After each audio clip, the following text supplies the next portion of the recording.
창세기 1장 1절 세 번역으로 저희들이 읽습니다. 성경의 맨 앞 제일 먼저 피면 나오는 첫 번째 구절입니다. 함께 읽겠습니다. 시작. 태초에 하나님이 천지를 창조하셨다. 아멘. 라이론 두긋 온도교회 새해 첫 예배에 오신 여러분 환영합니다. 정말 너무 잘 오셨습니다. 새해 첫 예배에 오시면서 여러분들 어떤 계획을 세우고 계십니까? 새해가 되면 많은 사람들이 계획을 세웁니다. 계획을 못 지킬 바에 안 세우겠다라고 말씀하시는 분도 계신데, 이제 저도 좀 계획을 세워봤습니다. 올해는 저는 좀 러닝 해보려고 합니다. 뭐 얼마나 할 수 있을지 모르겠지만, 제 무릎이 성한 무릎을 다치지 않는 한 한번 러닝을 좀 해보려고 합니다. 책도 조금 더 많이 읽어보려고 해요. 여러분도 아마 계획이 있으시겠죠? 매해 같은 계획만 세우고 계획을 이루지 못하는 삶을 살고 계시지는 않은지 모르겠습니다. 올해는 조금만 더 매달려 보기로 저와 함께 좀 이렇게 다짐을 해보시면 어떨까 생각합니다. 특히 올해부터 저희 온도교회 네트워크에서 3년 동안 성경 전체를 읽는 그런 프로젝트를 시작했습니다. 아시는 분들은 아실 거고 이미 이제 아침 묵상을 하시는 분들은 아시겠지만 저희들이 창세기 1장, 2장, 3장 그리고 오늘 이제 4장까지 이제 진도가 나갔습니다. 아직 늦지 않았어요. 조금 늦었다 싶으셔도 같이 성경을 좀 이렇게 잘 읽어 나가시면 좋을 것 같습니다. 작심 3일이라고 했는데 3일이 지나고 이제 첫 번째 날인 오늘 한 번 더 작심하면 3일을 버틸 수 있습니다. 그런 얘기 좀 들어보셨죠? 그래서 1년 동안 122번 결단하면 그러면 저희들이 1년을 이제 보낼 수 있어요. 그러니까 한번 도전해 보시면 좋겠습니다. 근데 또 이게 막 완벽하게 하려고 막 이것 때문에 스트레스를 받는 게 아니라 하여튼 포기하지 않고 어찌됐든 한번 꾸준히 할 수 있는 만큼 해보겠다. 이런 마음으로 저희들이 함께 해보면 어떨까 싶습니다. 여러분이 충분히 하실 수 있다고 저는 생각하기 때문에 믿고 있기 때문에 이 약속을 지키실 수 있도록 성경을 읽는데 좀 도움을 드리면 좋겠다. 그래서 이제 8주간 설교를 성경을 읽으시기에 좀 도움이 될 만한 내용들로 좀 구성을 해 보려고 했습니다. 그런데 문제는 뭐냐 하면 성경을 펴면 제일 앞에 있는 게 이제 창세기인데 제네시스인데 이 창세기를 읽으려고 딱 펼치면 조금 거부감이 드시는 분들도 있을 겁니다. 어려서부터 뭐 이렇게 교회에 계속 다니셨던 분들은 전혀 문제가 될 게 없어요. 아, 그렇구나. 하나님이 천지를 창조하셨구나. 그냥 그러고 넘어가면 되는데 이게 이제 딱 처음에 이제 이미 과학적인 지식이 있는 분들은 그동안 들어왔던 과학의 기본 지식과 완전히 다른 얘기를 하기 때문에 이게 아주 거부감이 들 수 있습니다. 그 첫 번째 문장이 바로 이건 거죠. 태초에 하나님이 천지를 창조하셨다. 여기서 아멘 하면 그리스도인이구나. 예수님 믿는 사람이구나. 근데 이렇게 하시면 이제 처음 예수님을 믿으려고 하시거나 아직 예수님을 믿지 않는 분이실 가능성이 큽니다. 그런데 이게 잘못된 것인가? 정말 잘못된 것인가? 오늘 설교를 통해서 오늘 말씀을 통해서 저희들 함께 좀 살펴보려고 합니다. 우리가 배운 과학 지식 중에 여러분들도 잘 알고 있는 진화론이라는 게 있습니다. 구글 제미나이한테 물어봤어요. 요즘에 제가 경쟁을 시키거든요.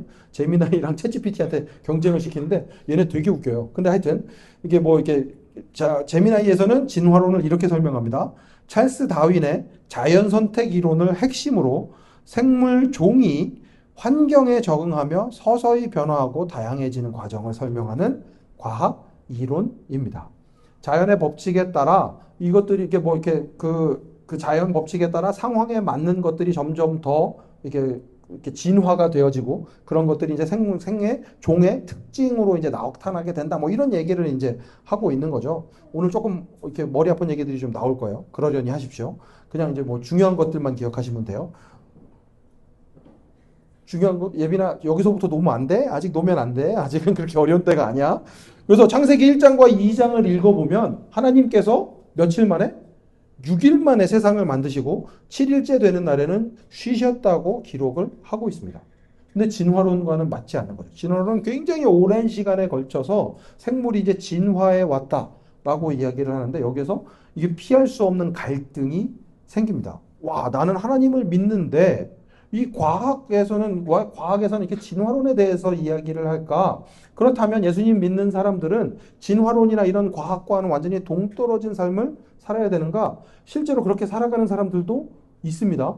그냥 과학적인 것들에서 다 떨어져서 아직도 옛날처럼 그 뭐 이렇게 무동력인 상태로 살아가려고 하는 사람들이 실제로도 있어요. 그런 극단적인 선택을 하는 사람들도 있습니다. 그래서 이 창세기 1장 1절을 어떻게 읽는지가 태초에 하나님이 천지를 창조하셨다라는 이 짧은 구절을 어떻게 이해하고 어떻게 읽을 것인지가 정말 중요합니다. 그래서 오늘은 이 말씀을 더 깊이 살펴보면서 그리스도인들이 어떻게 하나님께서 만드셨다는 세상을 이해할 수 있을지, 이 세상 가운데 살아갈 수 있을지 좀 함께 나누려고 합니다. 먼저 창세기가 쓰여진 배경, 컨텍스트를 알아야 합니다. 자, 여기서 이제 바이블 퀴즈. 창세기는 누가 썼을까요? 모세라고 이야기를 합니다. 전통적으로는 창세기, 출애굽기, 레위기, 민수기, 신명기 이렇게 다섯 책을 모세가 썼다고 이야기를 합니다. 모세가 요단강을 건너지 못하고 자신의 죽음이 가까워진 것을 알았을 때 하나님의 종으로서 여태까지 자기가 살아온 기록 그리고 사람들에게 이게 영향을 주기 위해서 하나님이 어떤 분이신지를 알리기 위해서 쓴 책이 모세오경이라고 전통적으로는 이해를 해왔습니다. 그런데 현대에 이르러서는 모세가 쓴 책이 아닐 것이라고 성경 연구하시는 분들의 의견이 모아지고 있습니다. 몇 번 설명을 드렸었는데 이스라엘 왕국이 남북으로 나뉘고 나서 북이스라엘 먼저 멸망하고 남유다 왕국도 멸망했습니다. 성전이 무너지고 나라가 완전히 망하고 사람들이 포로로 잡혀가는 상황에서 그 포로로 잡혀가는 그 아주 극심한 상황에서 왜 우리가 이런 어려움을 겪게 됐는지 우리가 다시 한번 살펴보자. 우리가 어떤 존재인지, 우리가 믿었던 하나님이 누구이신지 다시 한번 깨달아야 한다. 그 필요성에 의해서 쓰여진 게 이 모세오경이라고 합니다. 하나님이 이스라엘 백성들에게 어떤 일들을 하셨었는지, 우리가 어떤 민족인지를 알려주기 위해서 쓰여진 책이 모세오경이라는 거죠. 그렇기 때문에 모세오경은 결국 하나님의 이야기입니다. 하나님에 관한 이야기입니다. 그러니까 창세기를 과학책처럼 읽으면 안 되는 거죠. 과학책을 목적으로 쓰여진 책이 아니에요. 과학은 질문 자체가 다릅니다. 과학에서는 왜 이런 일이 일어났는가, 어떻게 이런 일이 일어났는가, 어떻게에 굉장히 초점을 맞춥니다. 그리고 그 질문의 답을 구해하면서 이것들을 이렇게 해석하기 위해서 살아가는 게 과학의 목적, 과학책의 목적이라고 할 수 있습니다. 그런데 창세기는 분명히 이름처럼 기원, 창조, 누가 어떤 분이 이것을 만드셨는지에 대해서 이야기를 하고는 있지만 과학 교과서처럼 어떻게 창조가 되었는지를 설명하는 책은 아니라는 겁니다. 요거를 구분을 잘 하셔야 돼요. 물론 이 세계를 만드신 분이 누구이신지를 선언하는 책, 신앙 고백문, 신학적인 글이 창세기라는 것을 여러분들 기억하셔야 합니다. 이게 너무너무 중요해요. 이게 헷갈리기 시작하면 이제 그때부터 이제 신앙에 문제가 생기기 시작하는 거예요. 창세기를 포함한 모세오경은 결국 포로기에 있던 이스라엘 백성들이 야, 우리 하나님이 어떤 분이신지 알아? 하나님은 천지 만물을 지으신 분이야. 그 천지 만물을 지으신 분께서 우리를 선택하셨고 우리와 함께 하시면서 우리를 어떤 상황에서도 지켜주시고 회복하시겠다고 하셨어. 그러니까 우리는 이렇게 완전히 망하게 된 상황에서도 잘 살 수 있어. 걱정하지 마. 그걸 알려주는 책 중에 하나가 창세기라는 거죠. 길게 설명했는데 길게 설명한 걸 짧게 한 문장으로 정리하면 이렇습니다. 과학은 과정에 대해서, how에 대해서 설명을 하는 거고 말씀은 믿음을 고백하는 것입니다. 우리는 창세기를 통해서 하나님이 어떤 분이신지 알고 그것을 고백하며 살아가는 거죠. 이 관점을 가지고 다시 한번 창세기 1장 1절을 읽어보겠습니다. 함께 읽습니다. 시작. 이 말씀에서 저희들이 강조하고 있는 것, 저희들이 잘 살펴봐야 되는 것은 주어입니다. 주어, 이제는 과학 시간이었는데 잠깐 한 국어 시간으로 바뀌어서 이 문장에서 주어는 무엇일까요? 주어는 은는 이가로 끝납니다. 은는 이가라는 조사가 붙죠. 그러면 하나님 이가 되겠죠.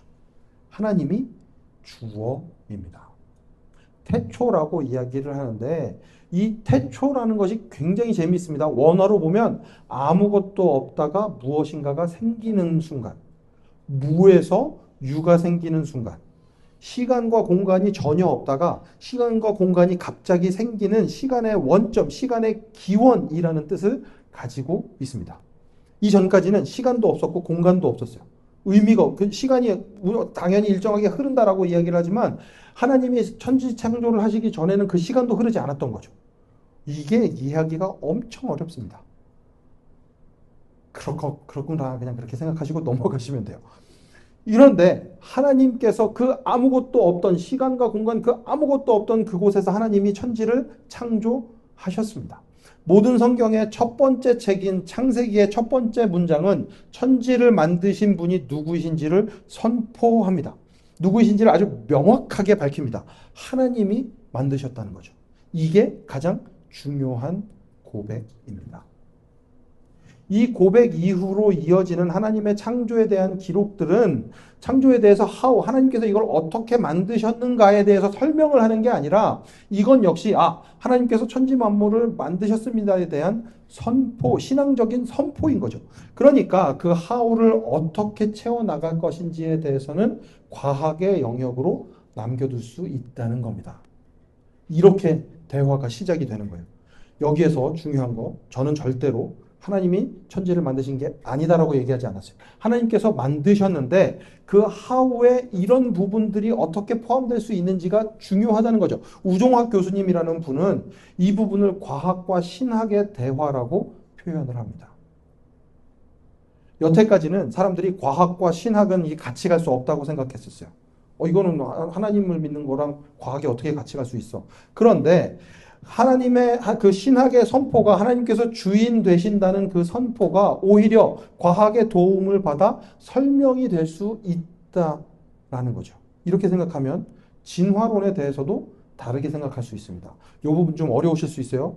하나님이 어떤 분이신지를 다시 한번 기억해야 되는데 과학이 설명의 도구이고 신학은 우리의 믿음의 고백임을 다시 한번 여러분들 기억하시고 이 모든 것 뒤에 하나님이 계심을 여러분들 다시 한번 기억하시고 제가 왜 이렇게 강조하냐면 혹시나 또 헷갈리셔가지고 우리 목사님 좀 이상하다. 하나님 세상을 만드셨다고 하나? 이게 아니거든요. 이걸 잘 아셔야 돼요. 요거를 잘 이해하셔야 됩니다. 이걸 잘 보여주는 게 뭐냐 하면 빅뱅 이론입니다. 되게 잘 아시는 이론이죠. 빅뱅 이론은 대충인데 참 이게 말도 안 되는 시간인데 138억 년 전에 아주 작고 뜨거우며 밀도가 높은 상태에서 우주가 대폭발을 일으켰고 그때부터 이제 우주가 시작이 되었다라고 이야기를 합니다. 모든 것이 한 점에 모여 있다가 한 시작점에 모여 있다가 시공간 전체에서 동시에 팍 하고 팽창하기 시작했다라는 게 이 빅뱅 이론인데 이 빅뱅 이론은 그냥 만들어진 게 아니라 관찰부터 시작되었습니다.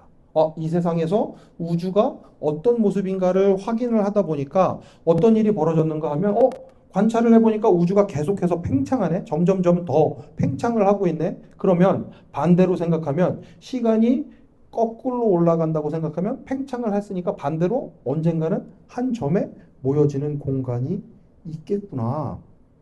시간과 공간이 바로 이때 그 빅뱅이라는 그 순간 팍 하고 터지는 그 순간에 생긴 거구나 라고 사람들이 이해하기 시작한 거죠. 그런데 문제는 뭐냐 하면 이 빅뱅 이론에서 설명을 할 수 없는 부분이 있는데 도대체 왜 시작점에 모여있던 그게 팡 하고 터졌냐, 빅뱅이 빵 하고 일어난 이유가 뭐냐라는 거죠. 언젠가는 이것도 이제 설명하는데 성공할 수 있겠지만 많은 신학자들은 이 지점에서 태초에 하나님이 천지를 창조하셨다라는 말이 이게 바로 설명이 바로 여기에서 된다라고 이해하고 있습니다. 저도 그렇게 생각합니다.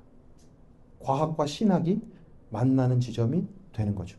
우리의 신앙 고백이 빅뱅이라는 하나님의 천지 창조를 설명하는 과학이 도구가 되기 시작하는 거죠. 그리스도인들은 하나님께서 천지를 만드셨음을 고백합니다. 믿습니다. 저도 그렇습니다. 그런데 과학은 하나님이 어떻게 생명들을 창조하셨는지 그것들을 설명해주는 도구가 되는 정말 좋은 친구가 될 수 있다는 거죠. 이해가 됐죠?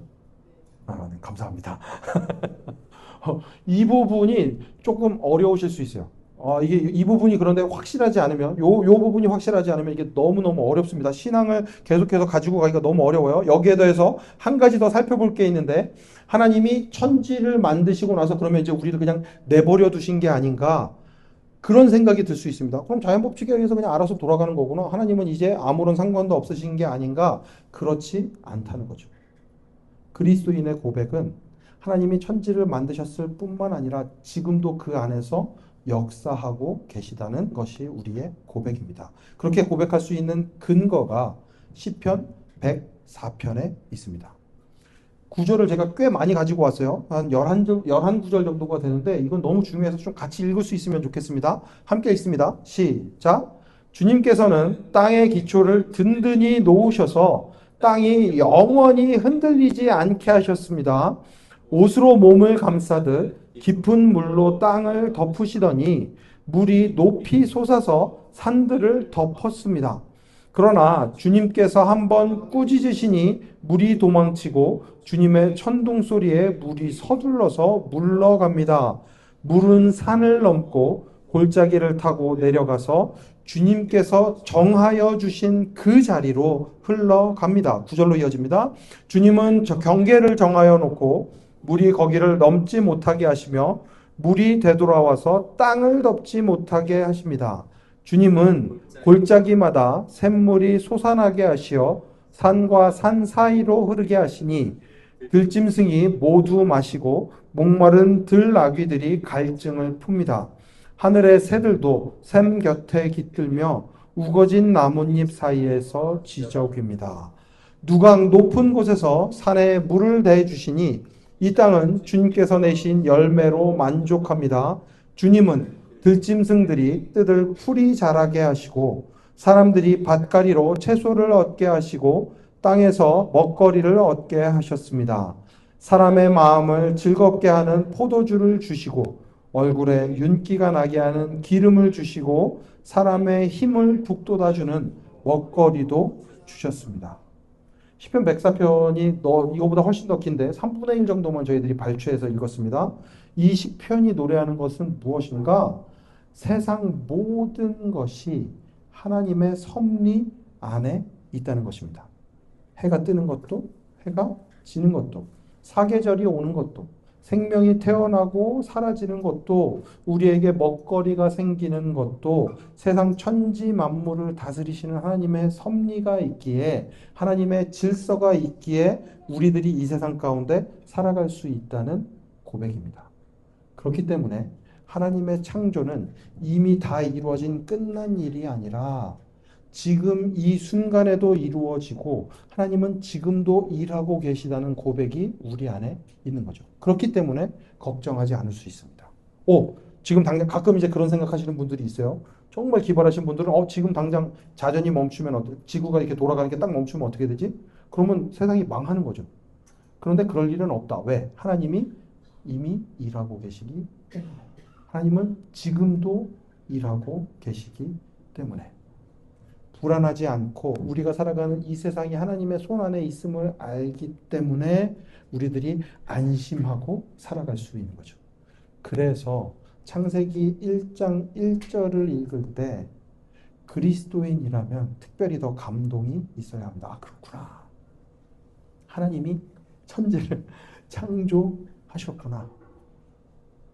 아무것도 없던 그곳에서 하나님이 천지를 창조하셨구나. 인간인 우리들이 그 과정을 다 이해할 수는 없지만, 아직 그것들을 다 이해할 수 있는 수준은 안 되지만, 언젠가 하나님께서 허락하신다면 그 과정까지도 이해할 수 있겠지. 그게 바로 과학이 하고 있는 노력입니다. 우리는 오히려 이 과학을 통해서 하나님이 어떻게 이 세상을 지키고 계신지, 하나님이 어떻게 이 세상을 만드셨는지를 점점 더 알아갈 수 있는 하나님의 위대하심을, 하나님의 높으심을 찬양할 수 있는 거죠. 그렇기 때문에 창세기 1장 1절의 고백은 우리의 삶을 지켜주는 하나님의 이야기라는 것입니다. 태초에 하나님이 천지를 창조하셨습니다. 아멘. 이것만 있으면 됩니다. 말씀을 마치겠습니다. 오늘부터 우리는 이제 8주간에 걸쳐서 하나님의 이야기를 살펴볼 겁니다. 모세오경은 다시 한번 말씀드리지만 포로기의 이스라엘 백성들에게 하나님의 이야기를 통해서 하나님이 어떤 분이신지 또 그 하나님에게 자신들이 어떤 존재인지 깨달을 수 있도록 해주는 게 목적이었습니다. 이제 오늘을 살아가는 우리들도 하나님의 이야기를 통해서 하나님이 어떤 분이신지 내가 하나님께 어떤 존재인지를 깨달아 가야 합니다. 그 일들을 8주간의 시리즈를 통해서 저희들이 좀 이렇게 조금 더 노력을 좀 해보려고 해요. 왜냐하면 하나님의 그 이야기가 결국은 우리의 이야기, 나의 이야기이기 때문입니다. 태초에 천지를 창조하신 하나님이 나의 하나님이십니다. 이게 얼마나 놀라운 일이에요.